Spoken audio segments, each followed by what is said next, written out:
Four cars A, B, C, and D are moving on a level road. Their distance versus time graph are shown in figure 8.2. बेटा हमें कहा गया कि four cars हैं A B C and D, वो level road पे move कर रही हैं. Their distance versus time graph हमें इस फिगर में दिया गया है. हमें करेक्ट स्टेटमेंट चूज करनी है गिवन फोर स्टेटमेंट में से. स्टेटमेंट ए है car A is faster than car D, car B is the slowest, car D is the faster than car C और car C is the slowest. तो बेटा जब हम हाउ फास्ट या how slow की बात करते हैं तो हम स्पीड कैलकुलेट करते हैं मूविंग ऑब्जेक्ट की. ठीक है, तो इसमें मूविंग ऑब्जेक्ट कौन से हैं बेटा? कार ए, कार बी, कार सी और कार डी. तो अब हमें ये देखना है कि कौन सी कार है फास्टर है, कौन सी स्लोअर है. तो उसके लिए हमें ऑल फोर कार की स्पीड पता होनी चाहिए at a particular time. Okay, तो स्पीड हमें कैसे मिलती है? From the dt graph, distance time graph से. ठीक है, और इस क्वेश्चन को बेटा मैं बाद में आपको शॉर्टकट में भी करना बताऊंगा, लेकिन पहले इसका कॉन्सेप्ट क्लियर कर दूं. तो ध्यान से समझना बच्चे कॉन्सेप्ट को. जो स्लोप ऑफ dt ग्राफ है ना, slope of dt graph give us speed. हमें क्या देता है बेटा? स्पीड देता है. तो स्पीड यानी कि हाउ फास्ट या हाउ स्लो बताता है. और स्पीड हम कैसे कैलकुलेट करते हैं dt ग्राफ से? वो होता है चेंज इन डिस्टेंस यानी कि डेल्टा एस, क्योंकि फिजिक्स में हम डिस्टेंस को एस से डोनेट करते हैं. Change in distance upon change in time, delta T. और डेल्टा का मतलब ये डेल्टा का साइन होता है, इसे डेल्टा टी या delta S. Change in distance delta S हो गया और change in time delta T हो गया. तो ये स्लोप ऑफ द ग्राफ हो गया. अब जिसकी स्पीड सबसे ज़्यादा होगी वो कार फास्टर होगी. अब मैं क्या कर रहा हूँ कि इस ग्राफ में कुछ न्यूमेरिक वैल्यू असाइन कर देता हूँ. लाइक इधर 0, ये 1 सेकेंड, 2 सेकेंड टाइम एक्सिस में 3, 4, और डिस्टेंस एक्सिस में 4 मीटर, 8 मीटर और 12 मीटर तक ले लेते हैं. ओके, अब हम स्पीड कैलकुलेट करते हैं एट अ पर्टिकुलर टाइम से 2 सेकेंड के बाद. 0 से लेके 2 सेकेंड तक हम स्पीड कैलकुलेट करते हैं. तो उसके लिए बेटा हम ये फॉर्मूला यूज़ करेंगे slope of the dt graph. ठीक है, और slope of the dt graph क्या है? Distance upon time taken. तो इसमें डेल्टा टी टाइम में कितना चेंज आ रहा है? 0 to 2 सेकेंड में 2 सेकेंड का. तो 2 कार बी के लिए, पहले हम कार बी की बात कर रहे हैं बेटा. ठीक है, तो कार बी के लिए टाइम 2 सेकेंड और डिस्टेंस कवर कितना बेटा? 0 और 4 के बीच में. तो हम 2 मीटर पर सेकेंड मान लेते हैं. 2 मीटर डिस्टेंस हो गया.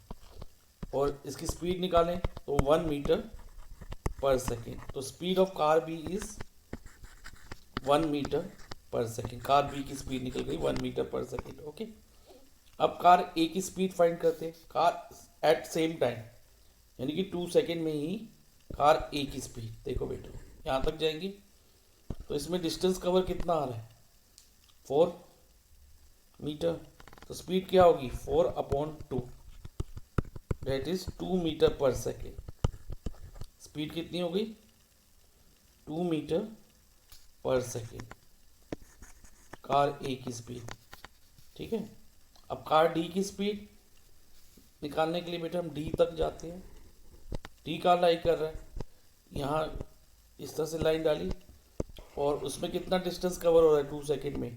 कार डी 2 सेकेंड में कितना डिस्टेंस कवर कर रही है? About 6 metre. तो 6 upon 2 that is 3 metre per second. Car D की स्पीड कितनी हो गई? 3 मीटर पर सेकेंड. अब कार सी 2 सेकेंड में कितनी स्पीड होगी 2 सेकेंड में? तो उसके लिए हम देखते हैं कि कार सी कितना डिस्टेंस कवर कर रही है. It is covering about 12 metre of distance. तो 12 डिवाइडेड बाई 2 6. तो कार सी का स्पीड हो गई 6 metre per second. and all these are also known as slope of the dt curve. 6 is the slope of dt curve of car C. 3 is the slope of dt curve of car D, and 2 meter per second is the slope of dt curve of car A. ऐसी 1 metre per second इसका slope है dt curve of car B का। तो बेटा अब speed के according अगर हम देखें कि कौन सी कार फास्टर है और कौन सी स्लोअर है, अब हम इसको इजीली बता सकते हैं। तो हम स्टेटमेंट को 1 बाय 1 कंसीडर करते हैं। फर्स्ट स्टेटमेंट है car A is faster than car D। Car A जो है कार D से फास्टर है। तो हम देखते हैं बेटा कार A की स्पीड कितनी है 2 मीटर पर सेकेंड और कार D की कितनी है 3 मीटर पर सेकेंड। तो कंपेयर करने में तो कार A तो धीरे की स्पीड कम है ना, तो यानी कि वो तो स्लोअर होनी चाहिए कार D से, क्योंकि उसकी स्पीड कार D के कंपैरिजन में कम है। तो जिसकी स्पीड कम होती है वो कार स्लोअर होती है, लेकिन इधर तो फास्टर बोल दिया स्लोअर की जगह। तो इसका मतलब स्टेटमेंट ए जो है ना हमारी रॉन्ग है। अब statement B, car B is the slowest. Slowest car कौन सी होगी जिसकी स्पीड सबसे कम होगी। तो हम देखते हैं सबसे कम किसकी स्पीड है, कार बी की ना, yes, which is that 1 metre per second. तो car B is the slowest. तो ये स्टेटमेंट हमारे लिए करेक्ट है। तो ऑप्शन बी हमारा आंसर होगा। लेकिन एक बार हम स्टेटमेंट सी और डी को भी कंसीडर कर लेते हैं। अब वो कहता है कार, स्टेटमेंट सी में वो क्या कह रहे हैं कि car D is faster than car C. तो डी की स्पीड कितनी है 3 मीटर पर सेकेंड और कार सी की स्पीड कितनी है 6 मीटर पर सेकेंड। तो कार डी की स्पीड तो बेटा कार सी से कम है ना, तो कार डी तो स्लोअर होनी चाहिए एज कंपेयर टू कार सी, लेकिन इधर फास्टर कह दिया। अगेन ये स्टेटमेंट रॉन्ग हो गई। अब स्टेटमेंट डी क्या कह रही है, car C is the slowest. Slowest तो वो होती है जिसकी स्पीड सबसे कम है, लेकिन इधर कार सी की स्पीड तो बेटा सबसे ज़्यादा है। तो अगर इसकी स्पीड सबसे ज़्यादा है तो ये फास्टर होनी चाहिए। तो हमारी स्टेटमेंट डी भी रॉन्ग प्रूव हो गई। तो हमारा आंसर हुआ ऑप्शन बी। अब बेटा इसको सम को सॉल्व करने के लिए एक छोटी सी ट्रिक मैं बता रहा हूँ।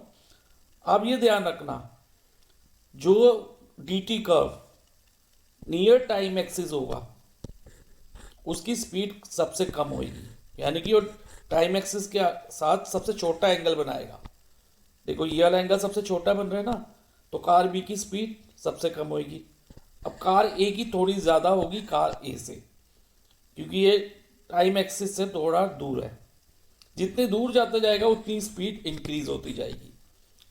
dt ग्राफ जितना टाइम एक्सिस से दूर होगा ना उतनी ही स्पीड ज़्यादा होगी। तो देखो कार सी का जो dt ग्राफ था वो सबसे दूर था, तो इसलिए उसकी स्पीड सबसे ज़्यादा आई टाइम एक्सिस से।